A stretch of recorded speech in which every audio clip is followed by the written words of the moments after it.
Hello, my name is Rainsberry and I'm the Regional Director for the NHS Commissioning Board in London. Since I was appointed in June, I've had the chance to meet and talk with many staff across London and to talk about the role of the Commissioning Board and what it really means. Through this podcast, I want to introduce the Commissioning Board and more particularly the London Regional Team, especially to those people I've not been able to meet.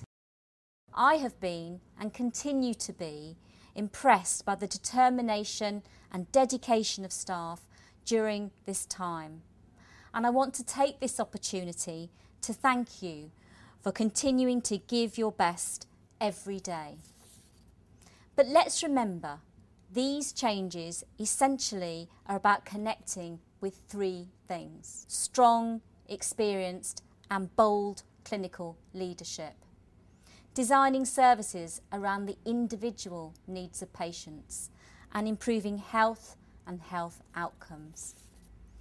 One of the main things that has happened as part of these changes is the formation of the NHS Commissioning Board and the central role it will play in delivering this vision.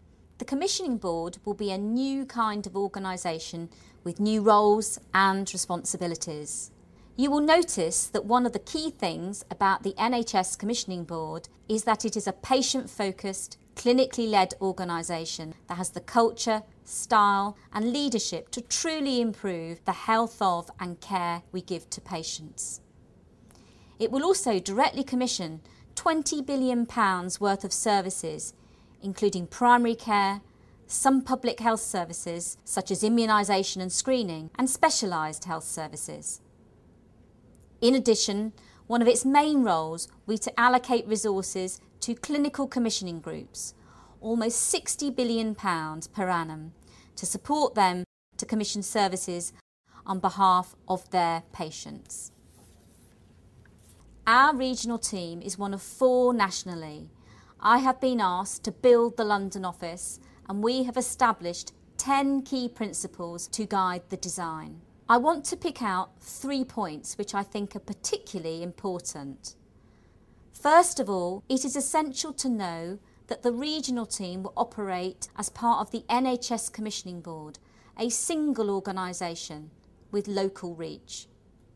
Secondly, we have a key role in helping clinical commissioning groups to be the best they can be, to support them to improve their outcomes and the care to the patients they serve.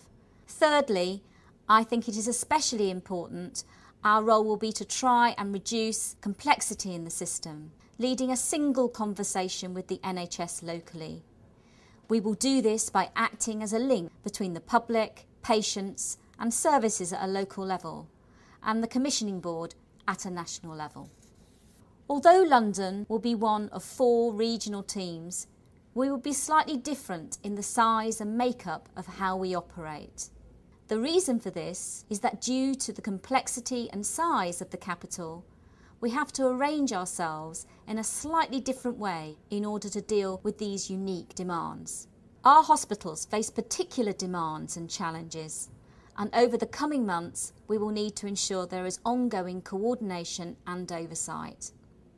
We also are faced with a number of service reconfigurations which are taking place across the capital, and this brings its own unique set of challenges. And finally, London has a political landscape like nowhere else in the country. We have strong relationships at a borough and London level, and a mayor who has statutory powers relating to health.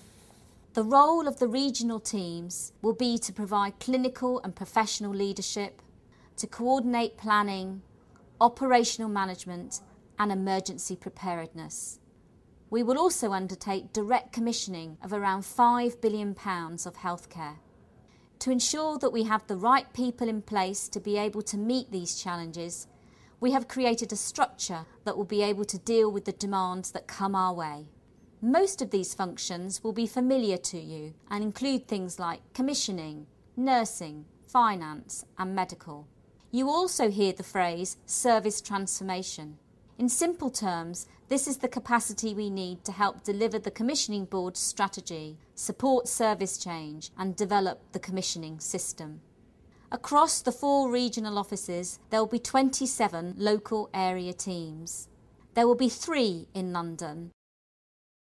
Their role will be to commission high-quality primary care services, to support, develop and assure clinical commissioning groups, to manage and cultivate local partnerships, and to be an active member of health and wellbeing boards. I imagine that for many of you watching this podcast, this section will be of most interest. It explains where the regional office will be based and the appointment processes we will be going through. The intention is that the London regional team will be based at Southside on Victoria Street.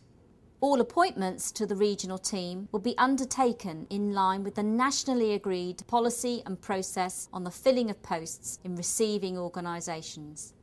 Our website provides more information. Please take the time to look at it and check regularly for updates. Thank you for watching this podcast. I know that there's a lot of information to take in and things are constantly changing. That is why I've been out to see as many people as possible, and I will continue to do so over the coming weeks. In the meantime, if you have a question, just let us know by email and we'll come back to you as soon as we possibly can.